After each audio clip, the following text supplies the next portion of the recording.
brought you out today to a new fishery for me, the Guru sponsored Aston Park Fisheries up here in Sheffield, to do a little bit of mudline fishing. Now, mudline fishing, if you don't know what it is basically fishing tight up against the var bank where that mudline meets the water, so you're getting as far into the bank as possible. And one thing that puts a lot of people off with this is you're fishing in sometimes shallow water, such as 10, 12, 15 inches.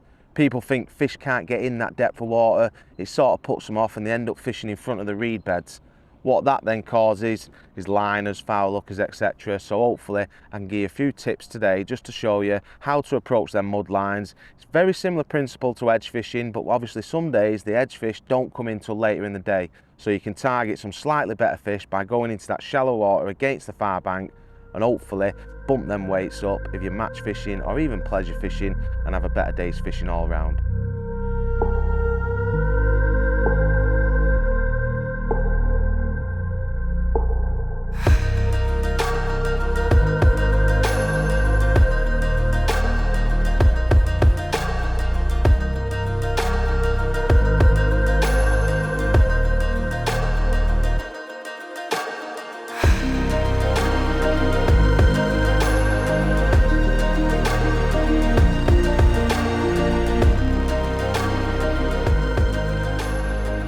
Have a little look at bait then for today's session. Dead simple.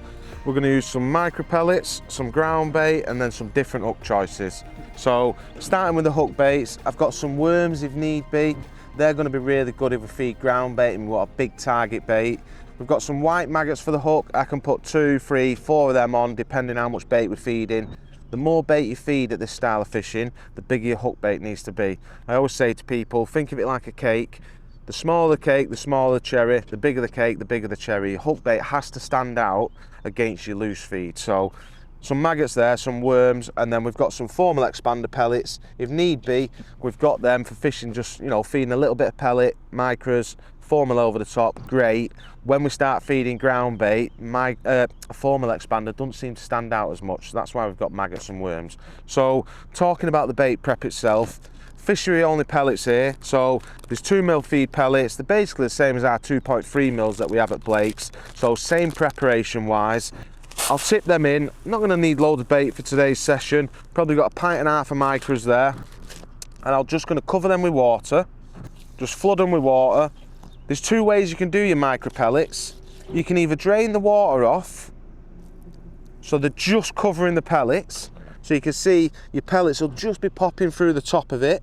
That's one way to do it. The other way is just to leave them, so flood them almost. If you do them that way, they'll go soft and spongy. We don't want that because when they're in the water, they'll blow up a little bit easier. They become like almost like a wafter underneath the water. They're very fluffy and light. So I like to leave them for about 30 seconds, drain the water off, and what you'll get then is a harder pellet. You'll still be able to press them into your pole pot because they'll be soft on the outside, but they'll still be a little bit hard on the middle. So they'll sink a little bit quicker. They won't get wafted up off the bottom as much. I call it a semi-soaked pellet. So like I say, leave them for about 30 seconds, roughly round about now. And what'll happen is throughout the day they'll keep drying back out slightly, especially if it's a warm day. All you do is you get a bit of water, you add it to it, and you just bring that texture back to life just so that you can push them back in your pole pot. If they're not going in your pole pot nice, bit of water just rejuvenates them. So I'm going to drain them off now, get all the water off them.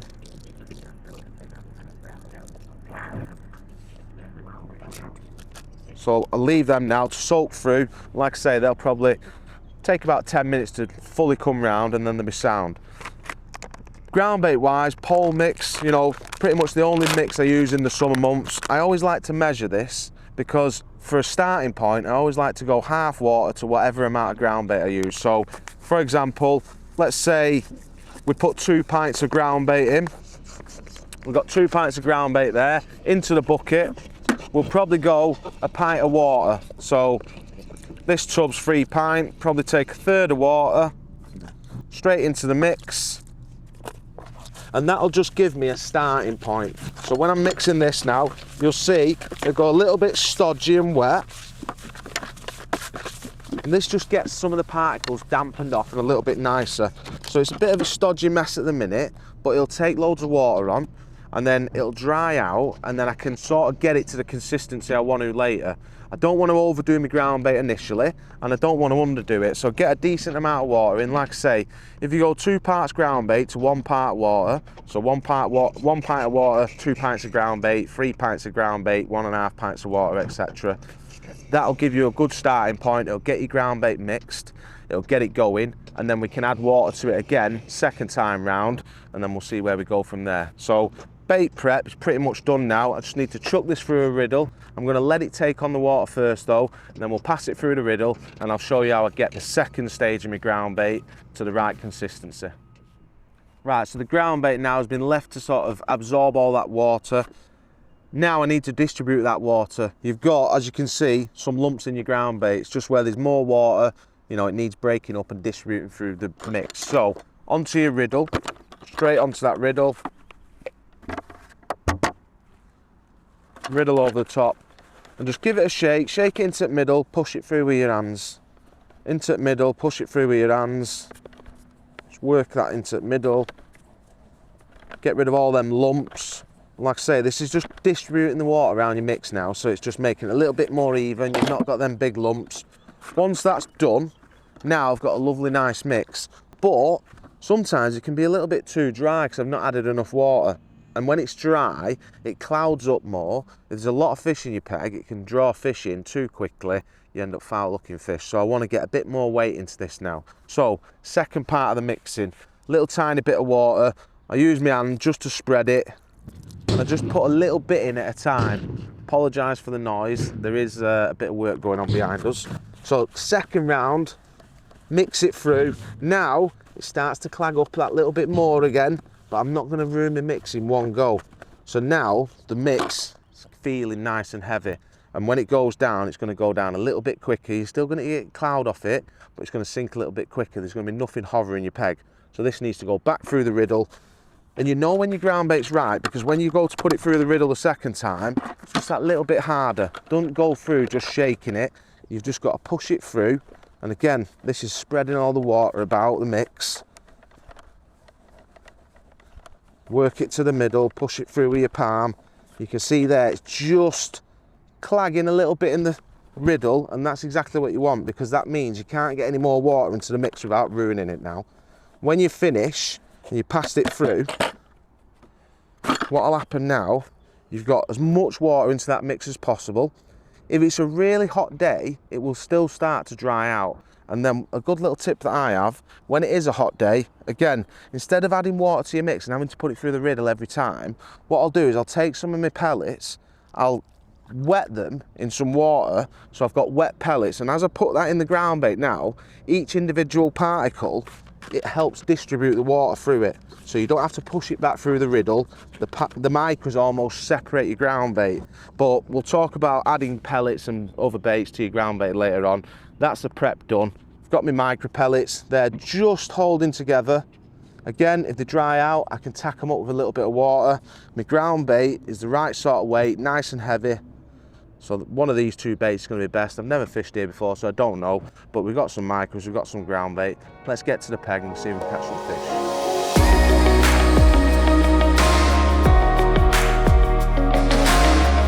The first thing I do when I get to my peg is work out the distance I'm fishing and make sure that I've got my roller set up correctly. A lot of people get confused with this. They have the rollers too close or too far away. They end up spilling the bait out of the pole pot. So I follow a simple rule that allows me to have my rollers in the same position. It don't matter whether you're fishing 10 meters or 16 meters, the balance of your pole is always going to be the same. So first thing you want to do, roughly put your rollers in position. I've already got mine in position for today. Work out the distance you want to fish. So today, 13 meters plus my dolly butt gets me right to where I want to be on the far bank, which is right tight up against the far bank. That's perfect. I'm right on the end of my section, everything's set, ready to go. Now, where do I put my first roller? So what I always do is, if you think of it like a seesaw, you know, you get that position on a seesaw where it pivots one way, pivots the other, and you're trying to get that evenly balanced position of your roller. So when I get my pole and I hold it in one hand, if I hold it there, you can see it's slightly weight forward. My pole wants to tip that way. If I pull it back a slight bit, it's sort of, that's the centre of balance of my pole. If I go back ever so slightly, 6 inch, it wants to go backwards that way. So About there is the central balance of my pole. I want my first roller just inside of that. So 6 inches to a foot, for example. And what that means is as I'm shipping off this first roller to go outwards, as I get to that point, my weight is already going forward. So I'm not going to come off my roller and spill all my bait up in the air. I can ship back, and when my pole starts to get heavy, I know my roller's going to be there to catch it, because as soon as the weight starts to go that way, my pole's there for the support. And then all I do, I ship back for my second roller. I use, instead of using my hand as the sort of pivot point, I use my middle roller, and that'll tell me where I need my second roller then. So when I get to here, the weight is still forward. As soon as I go back, it's ready to catch it, and that's the position, again, just inside my pole. That's the position to catch my pole and take the weight away from the back of the pole. So I can ship back nice and smooth. When I break down to net my fish, if it's not windy, you don't even need a pole sock for this, but if there is a little bit of wind and your pole's moving a little bit, then what you can do is set your pole sock about 1 inch below your pole tip, below your pole section, and as you've got a bit of flex in your pole, you don't want too much, you don't want to push your pole down so it's bent double, but just that little bit of flex just allows me to tuck it in my sock, and that now is stable as anything. It's not going to go nowhere. If it's windy, your pole's not going to blow about everywhere. And then as I ship out, what it allows me to do is as I come off that back roller, again, I get to that position, the weight wants to go forward, which means you've got a nice smooth ship. As I get to here, again, my weight wants to go forward, so I've got that nice smooth ship. I can ship across, feed my bait, and then when you're catching a lot of fish sometimes, it's just nice and smooth. Now another great little tip is if it is windy and you're missing your pole roller, so for example you're going off to the side, instead of trying to move your pole like this with your hand, which can lead to breakages, just roll it in your fingers. And the weight of the pole, so if I want it on that side of my pole roller at the back, I can do it. If I want it on this side though, because the wind's blowing that way, I can just twist it in my fingers, go onto that side of my pole roller, perfect, break off, put it in my pole sock, and everything's nice and happy. So think about your pole roller position, think of it like a seesaw, find that pivot point, put your first roller just inside, you then use your first roller as the pivot point, put your second roller just inside, and your shipping in and out will be a lot smoother. One last thing to mention though, which I didn't say, make sure you've got your pole rollers parallel, because if they're on a ever so slight twisted angle, your pole will want to shift to one side. If you have it slightly twisted this way, it'll want to come towards you all the time. So try and keep both rollers nice and parallel. That way they'll roll really nice and smooth, and it'll make shipping in and out to the far bank a lot easier.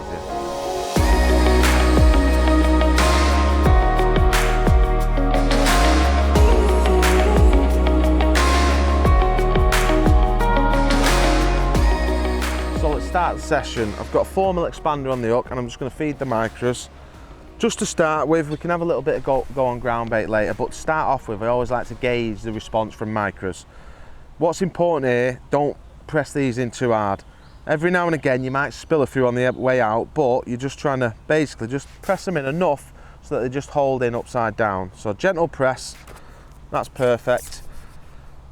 If I'm not getting fish in my peg on micro pellets, then I can swap to ground bait, but I always like to start on pellets because it's the easiest way to catch them. If I don't need to feed ground bait, then I'll just fish pellets and drag them in that way. But sometimes, if you're catching a lot of small fish, a change to ground bait can bring bigger fish, but it can also bring smaller fish. It works different ways, different venues. But we'll start on pellets. If we're not getting no bites, then I've got to try and draw more fish in, and that's where ground bait comes into it. So let's see what happens. First chuck in, like I said, I've not fed anything. Seen fish cruising along that far bank, so I know that there's odd fish mooching already. So I get to where I'm going, on the end of my section. I'm not too fussed about my rig at this minute. I just want to get my bait in the correct position. So I ship to the end of my pole, turn my pot, and I just compensate by leaning forward that slight inch like that. So I just lean forward 1 inch, put my pot on the water, 1, 2, gentle lift, my pot will just empty, and then I lift my float like 2 inch. And because I've got that heavy bulk, it'll swing underneath my pole tip. I'm now in position. So now, with this little bit of wind, I'm just gonna put my arm straight and just knuckle down, because the wind is a bit of a pain. It's just starting to come across us a little bit. I just want to keep that rig as still as possible. So my rig's in position. I've got them 2 little back shots just sat on top of the water. I've got them to the right hand side of my pole at the minute because the wind's just going to the left, so I don't want my rig to sort of skim to the left. I want to stay on that little pile of pellets. So I'll keep it there. I might leave it there 3 minutes. If the fish have not found the bait within 3 minutes, I need to feed again. But to start off with, 2 or 3 minutes, hopefully, fish will come in, they'll find that bait pretty quickly. So just keep it nice and still. There's no need to lift and drop with this. It's only 12, 13 inches deep over there. There's not going to be any fish sat off the bottom. The fish are only going up to that mud to basically feed. So the advantage of it, like I say, it stops line bites, stops foul hookers hopefully. You know, you still get an odd foul hooker where a fish might swim through your rig and, you know, it looks like a proper bite, but it eliminates a lot of it. So keep that rig dead still. You can normally see them when they come in as well. Like if they're big enough stamp, you know, you'll see tail patterns, and sometimes you'll see the tails actually out of the water if the fish are big enough. Like I said, I've never fished this venue before, so it's a new one to me. I don't know what to expect. I've been told there's a lot of little F1s and a few better carp, so I don't know if we'll catch just better carp on the mud and not as many little F1s, or whether we'll catch loads of little F1s. I don't know whether I'm feeding too little a bait, might need to feed more bait. You know, I'm basically making it up as I go along, but hopefully after fishing the peg for half an hour, you'll start to get signs and response, and you'll know what you need to be doing then. So keep that rig where it is. Now obviously here I've tried to make no noise whatsoever. I'm not tapping my bait in, I'm not sprinkling it, I'm just putting it on the water, letting it melt out the pot. The pot does all the work for you. Rig smack on top of it and leave it. Now the wind's just a bit of a pain there. Just try and keep that rig nice and still. You don't want too long of a line with this as well. The line above my float to my tip is probably about 10 inches. Reason for this is I can push it up to that bank a little bit better, and also when you pot your bait in, if you have say 2 foot of line, you've got to pot your bait in and then lift your rig 2 foot to try and get your rig in position. If there's any overhanging foliage or anything like that, it can be a bit of a nightmare. So by having a shorter line, not too short so it's uncomfortable, but short enough so that you can control it nicely. And like I say, 10 inches is normally about nice. If you've got no overhanging stuff above, you could maybe go 15 inches, but anything over that, and it starts getting a little bit awkward. So I've just seen a little bit of movement just back of the mud line. So something, it wasn't in my peg, but it was close to my peg. And what you might find is when you've had a bit of rain, they're sometimes reluctant to go up into that shallowest water. So it's not always the best method in the summer this, but sometimes it's a great way of catching bigger stamp fish. There we go, that one nailed it. Sometimes a great way of catching bigger stamp fish, you know, and it might be a method that works later in the day. Might catch you a few early bonus fish, and then it goes a little bit quiet, and then later in the day it can come good again. You know, if it's tight pegging on a venue and they don't want to come in the edge, this is the next best thing to your edge fishing. And it's all to do with that depth of water, like getting into that shallow water, trying to pick out them slightly better stamp fish. So it probably took a couple of minutes that, but first chuck of the day, we've got a bite. We're not having to drag the fish into the peg, which is a good thing, because, you know, after a bit of rain, like not yesterday but the day before, we had a lot of rain, and sometimes that can knock it off.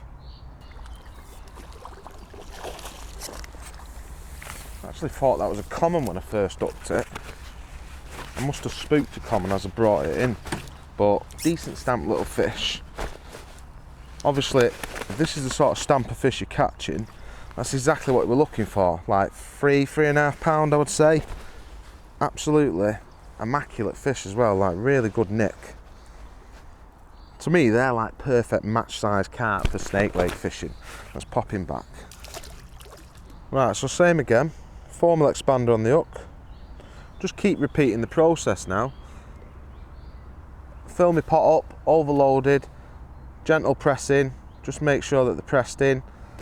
Not too hard, just enough to hold them. Just see what happens. And I can build my peg up this way now. If if I get a couple of quick fish and then it sort of dies, that's then telling me I'm probably not feeding enough. You know, start of the session, there's normally a few fish lingering about. If I start getting loads and loads of fish in my peg, that might be too much bait. But if there's not, if I get like a good little run and then it starts to tail off, then I need to up my feed. I need to bring them back in. But to start off with, I don't want to go and put loads of bait in. This is why I said you don't want to go in with like 200 mil straight away.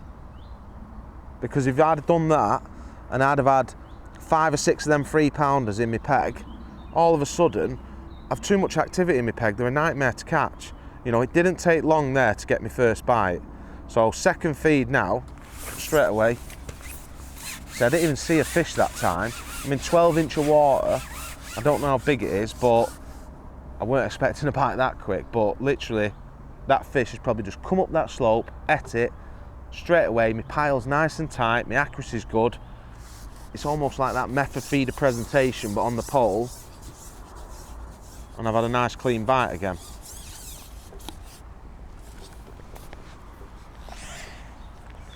White hydro's nice enough, you know, we're not getting ragged to death on it. It probably seems about perfect, to be honest. It's another little chunky little mirror. Again, like really good sized fish as well. Could build a weight with them easy enough. It's actually hooked perfectly in the top lip as well. So smack bang in its top lip, which tells you presentation, you're not too far over depth.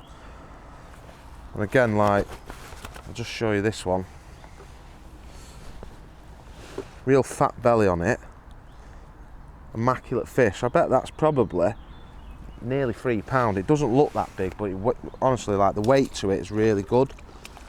So you can see there, I've had like 2 fish for probably 6.5 pound in literally the first 2 chucks, and we've fed next to nothing. Like, we're fishing in the right part of our peg. There's already a fish over there now. I can see this fish tailing on my far bank. So before I've even shipped out, I can see a carp's tail on my far bank. He's feeding on my excess bait. This is one thing I've got to be careful of, because when I put my rig in, if he's still there, I basically can't get my rig in. I'll end up foul looking fish. So in which case, I might need to go a little bit less bait than this. But it is the start of the session. You know, we've not finned them out to start with. You can imagine on a lake like this, there's lots of fish that naturally live along that far bank. Once you've caught 10 or 15 of them, you know, they might not come in as quickly. But I'm already paying attention to that. It's like I've fed next to nothing. I've had 2 fish straight away. They obviously haven't ate all my pellets because there's still fish in my peg. So now what I'm trying to do is just go in there, make no noise whatsoever, get to the end of my section so it's on my elbow, push it through so I'm level with my back, turn my pot, put my pellets in. So nice and gently. See, that one then has took it too quickly for my liking. This could be foul looked. As I'm tipping my bait in, the pellet's already gone. It's actually a little small F1. But you might think, God, look how quick he caught that. Like, that what a brilliant method. But if you constantly keep doing this, you're going to end up foul looking fish. They might not be hooked right. So this one here, perfect example. He's hooked outside the mouth. So as my pellet's coming in and I'm putting my bait in, he's gone for the bait, missed it, and I've actually got him just outside his face. So them little F1s like that, they're still nice little fish to be catching, but ideally we'd like to catch them better stamped carp.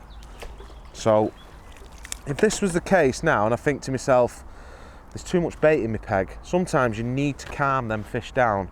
So what I'd do is I'd whip that pot off, I'd put my smaller pot on, my next size down, which is a small guru.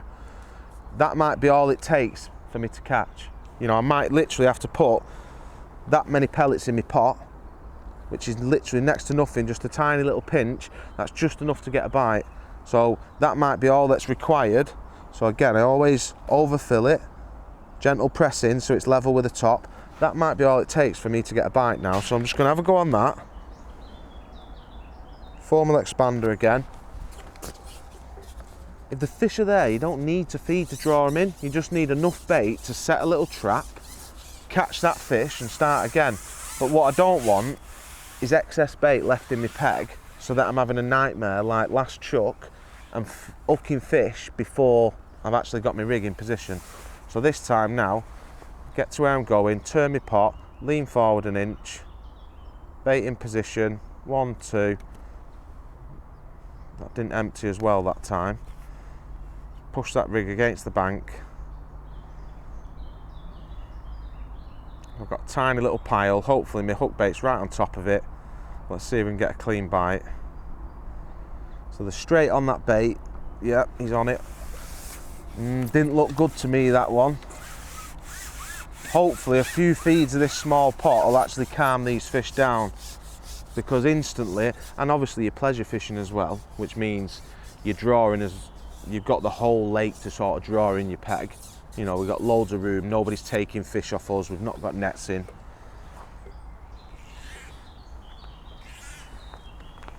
But in a match situation now, if I was getting these sort of problems, I'd be thinking, you might not think the problems, but to me, I'm thinking there's too much activity in my peg here.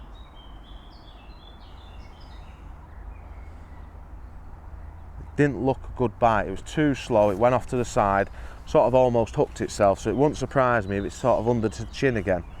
But now I'm looking across, I'm not seeing any fish there, which is good. I don't want to see fish there. I don't want to see fish already sat in my peg. So hopefully by feeding a little bit less, it'll calm it down. So it's another little carp, but I don't know if it's in the mouth. So again, exactly the same as the F1. He's come through, and as he's gone through, he's just got him in the side of the face again.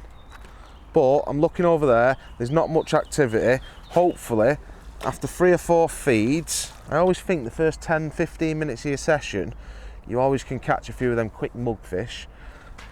Hopefully now this will start to calm down, we'll get a nice little run of them, and we're sort of learning, you know, straight away that we don't need to feed a lot of bait on this venue. There's a lot of fish in this venue, you don't need to feed a lot of bait to draw them in. So fill that pot up, gentle press. Last one didn't empty like I would have wanted to. It took a little bit of encouragement just to tap in my pole, and I don't really want to be doing that. So this time I pressed it in just a tiny bit less, so it empties even better. So now hopefully I can get there, lean forward an inch, pot on the water, 1, 2, gentle lift. I see my pot change colour then, which means the pellets have emptied. Keep that rig against the bank. There's a fish on there straight away. Little sign straight away from something swimming in my peg. And this feels a little bit nicer. I've got a few seconds, I've just missed that bite. So don't worry about presentation too much, just get that rig back in.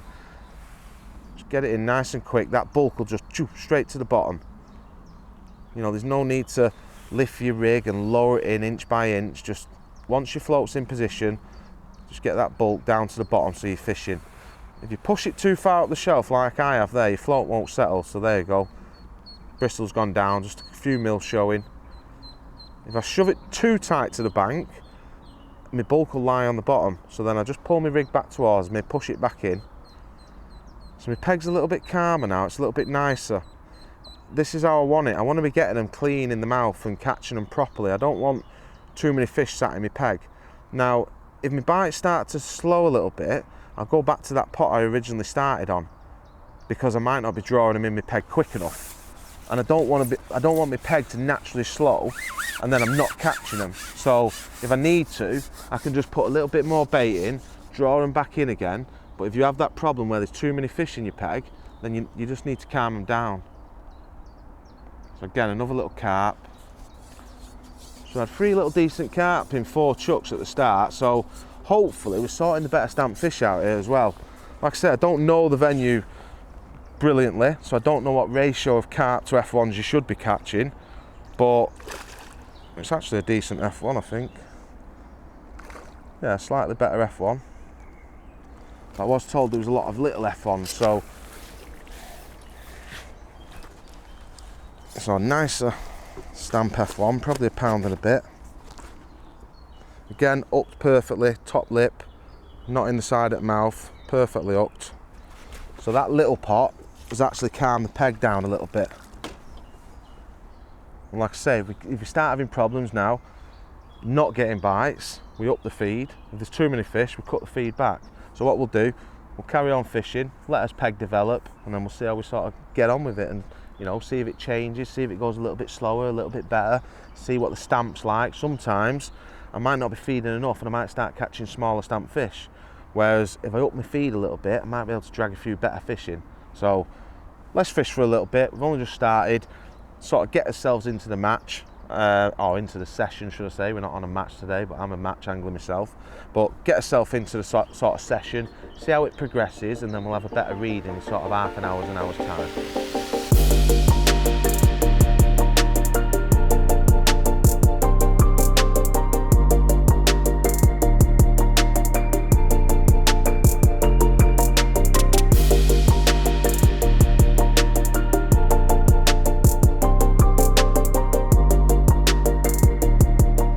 We've been fishing for a while now and the pegs settled down nicely. As expected, you know, you got that initial run of fish, a little bit crazy. I had to cut my feed back, and then all of a sudden didn't feel like I was feeding quite enough bait, so gone back to the original pot, fishing with pellets still. Now this style of fishing, I could put more bait in, that could be an option. You know, I could up my pot size and try to catch some better stamp carp. At the minute, getting lots of small F1s and an odd carp mixed in. Now, like I say, I don't come to the venue, I don't know whether it's possible to catch a carp every chuck, probably not, because there is a lot of F1s in this lake. But by just going in, gently putting them pellets in, set my rig, I'm getting a bite now most chucks in. The fish are not going crazy, they're not crawling on the mud line, they're not sat waiting in my peg, which is a good thing. I'm allowed now to go in, feed me bait. You can see there, it's not taking too long for him to come back to the area. There's a fish lingering already, but I can set my pile of bait and I can set my rig, which is good. So I'm definitely not overfeeding, but I could try and sort of feed a bit more and try and force it and try and catch some better stamp fish. But the other option I've got, which is ground bait, you know, sometimes ground bait has the opposite effect. You know, the cloud of the ground bait can bring in smaller fish. Sometimes the cloud can bring in the bigger fish. So at the moment, I'm catching a lot of these small F1s. Just tangled in my float then.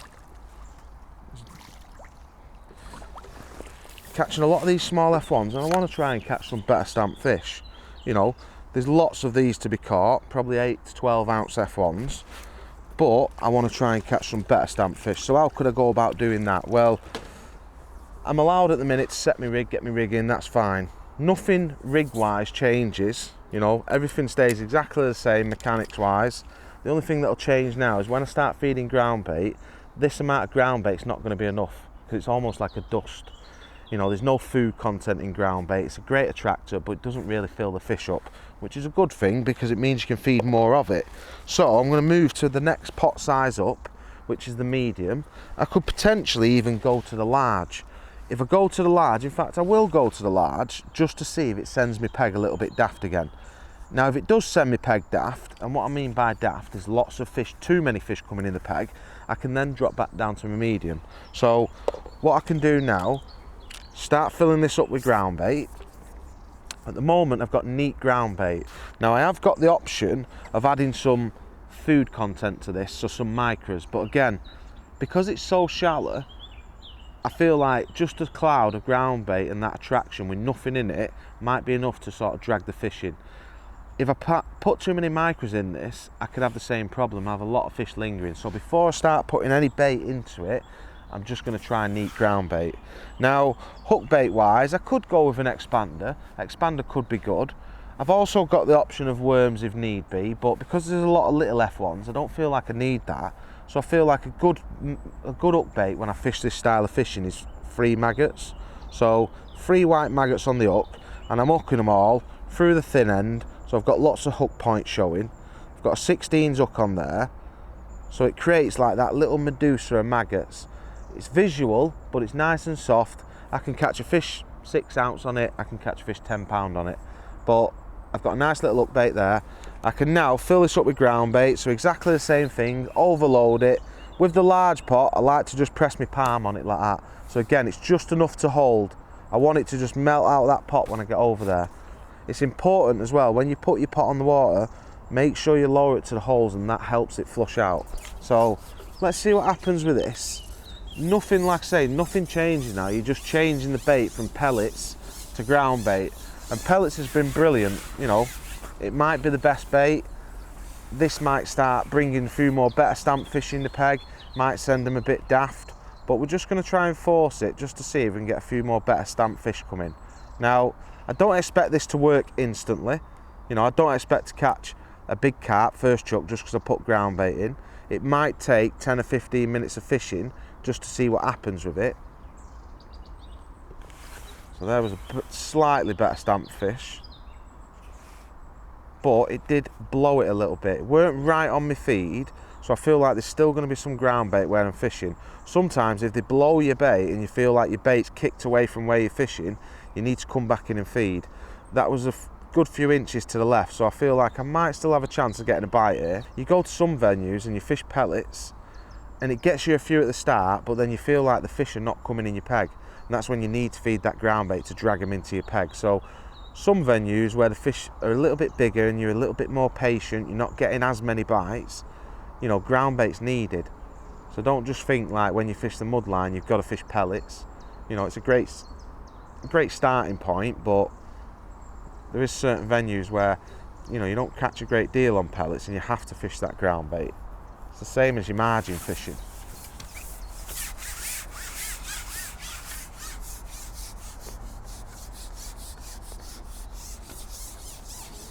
Can't really tell whether it's a better stamp fish or not. Feels decent-ish. Sometimes they can fight a little bit harder.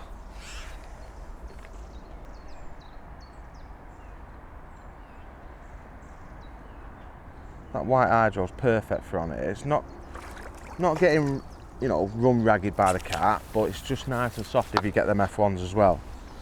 So if we can start catching that sort of stamp fish, them little chunky carp, you know, that sometimes ground bait can do that. Now that could have just been a fluke, could have been because we just changed the bait, but it'd be interesting now to see whether we start getting a few more better stamp fish on it. So again, 3 maggots on the hook, and like I said, I've got some worms.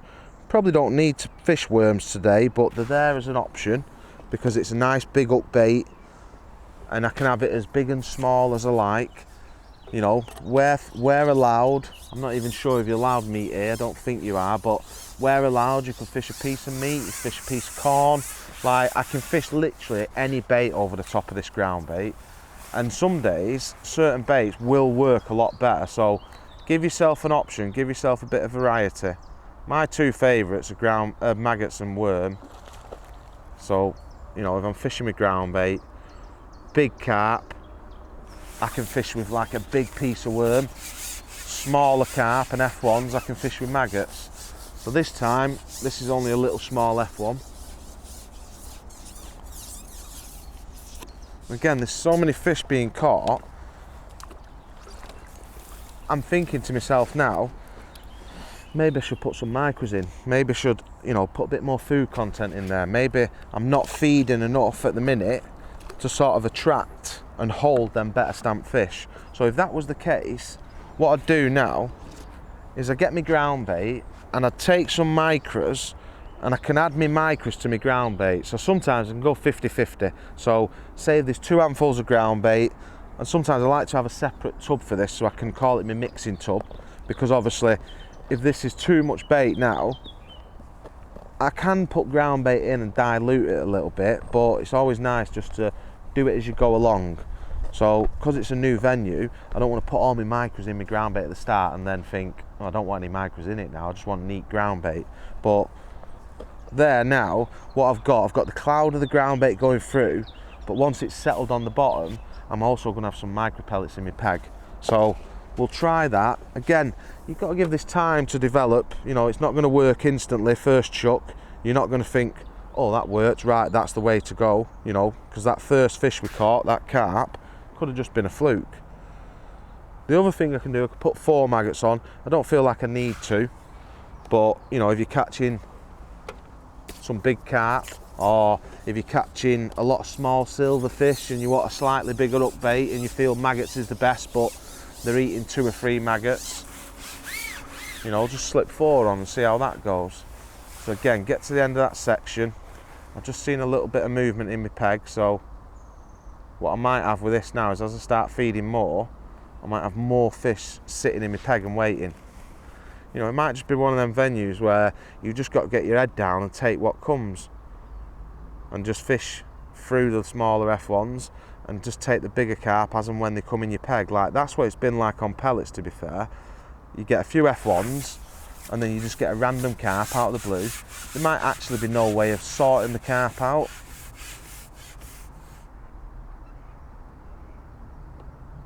As a general rule, the more bait you feed,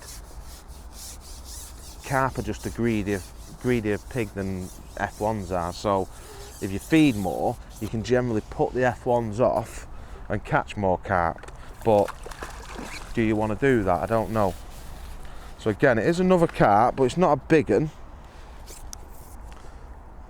But still bigger, you know, still pounding a bit. Still bigger than the F1s. So up to now, 3 fish, 2 of them have been carp. Pretty good sign.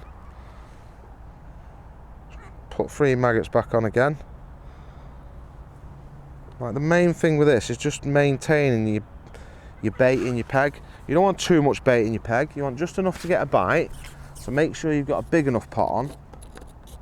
But if you're getting them problems, loads of fish in your peg, you can't set your rig, then that's the time to cut your bait back. At the minute, I've upped my feed and I'm not seeing loads and loads of fish. Like, they're not going absolutely mental on it. As I say that, there's actually 1 in my peg now.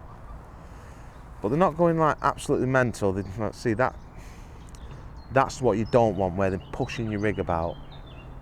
I've only fed 4 times up to now, so if I do this for like 10 chucks, then they might start going mental. So I've got to pay attention to that. That was a bit of a funny bite. Either it's had it in its mouth for ages and started to swim off. The float sort of lifted up and went to the side. Could have picked it up and just been really confident and just carried on swimming with it. We'll know when we get it in, whether it's in its mouth or not. Doesn't feel foul hooked. So again, all the time while I'm playing fish, shipping back, just keep having a look across to your far bank. Just see if there is any fish left in your peg. At the minute, I'm not seeing anything, which is good. I don't want to see fish in my peg, because then I know I've too much bait there. Again, another little carp. So 4 chucks, 3 carp. I reckon my last 4 fish before this was all F1s. So has ground bait slightly sorted out that slightly better stamped fish? We won't know until we keep fishing it and, you know, fishing through it. Bit more pellet in the mix as well now, so a bit more food content. That can be good sometimes because it gets the fish to stop and eat your bait. When there's just ground bait in your peg, you can imagine the fish come in, they blow it about, they're looking for food, but all they can sort of see is a little bit of dust in the ground bait on the bottom. There's nothing for them to actually eat. When you add them micros to it, there's something for them to actually stop and actually physically eat, rather than, you know, ground bait, once it's in the water, it's almost like soup. They're sifting through it. I don't believe the gill feed. A lot of people say, oh, they start gill feeding on it. I don't think that's the case. What I think happens is they swim faster through your peg because they're looking for that bait. So as I'm shipping out now, I'm seeing another fish in my peg. But if we're not foul hooking them, it's not really an issue. If we can get us bait in and get it set, it's not too much of a problem. I don't mind an odd fish in the area. I just don't want it where I can't get my bait in and get my rig set. So like there, that's a typical example of what I don't want. As I've said that, what you can imagine's happened now, I've gone to put my bait in and a fish has spooked. Now it could have just been sat there, but as it's spooked, what's happened is my ground bait might have moved about. So this chuck now, in theory, I should ship back and feed again. But I'm just going to leave it and see what happens, because what can happen sometimes is you end up foul hooking the fish because of it, because your bait's not on a little pile. Now I might have got lucky this time and caught one, but sometimes when your bait's spread along all the far bank, they're just swimming up and down it. When there's one little pile, it makes them stop, and if your hook bait is in the middle of that, then what happens is before they stop to eat the food, say the food's on my knee there, before they stop to eat it, they're not sat directly over it, they creep up to it. So that little bit of food actually stops them from swimming over the top of it instantly. Whereas where it's foul up, see? So I purposely left that in just to show you, like, sometimes you can see there, it's under its belly, my bait had gone everywhere, so the fish is swimming up and down the peg. It's not really homing in on one little spot to eat off. So that's why I should have really just said to myself, right, that's that particular chuck in, the fish messed me little pile of bait up, I need to ship back and feed again. Now if your rollers are not set up right and it's windy or whatever, you think to yourself, oh, it's a bit of a nightmare shipping in and out, I'll just drop my rig in. And then you foul up a fish. I could have lost that fish and thought, why don't I just ship back instead? So don't be lazy with this style of fishing. If they blow your peg up, basically start again.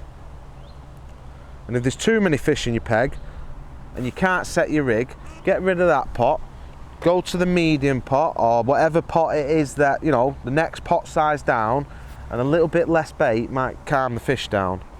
So feeding and stuff like that, in terms of like when I go in and put my rig in now, nothing ever changes. It's all to do with what you're feeding, whether it's pellets or ground bait, you know, and then the volume of bait. The fish will tell you how often to feed. So the fishing's really good. Like today, we've pretty much shipped one back every single chuck. But if I didn't get one this particular chuck, I wouldn't sit there for 5-6 minutes. After a couple of minutes, I'll be back in, feed again. Because if they don't find that little pile of bait within a few minutes, you know, chances are they're not gonna find it. They're watching that cloud, any little bit of noise that comes off it. See there now, my peg's getting a little bit messy again. I feel like cutting my pot size down now, hopefully will start to calm them down. Like there's so many fish in this lake, loads of bites to be had. It's a great little venue, honestly. Like if you've never been, get yourself up here. You will get a bite of chuck all day up here on butts. But because it is that type of venue where we're getting plenty of bites, loads of, you know, fish from 8 ounce to 3-4 pound, we don't need to feed a lot of bait. They're on your bait pretty quickly. So, you know, it's not a patient venue. It's a venue where you need to be in and out, feeding regular. And the busier you are, the more you will catch. So this particular chuck, I've fed my bait, I've got my rig set, everything up to now is looking nice. And then we've got a nice clean bite. You can tell when you get it right. You know, when you're feeding the right amount of bait, you just know, yeah, this is nice. I've not had a fish rush in. Like, you don't want them fish piling in too quick.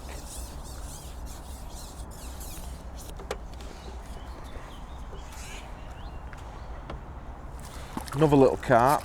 Again, not a big one, but it's definitely better. If we catch carp rather than the F1s, they're that little bit bigger, you know, you're going to build your weight quicker.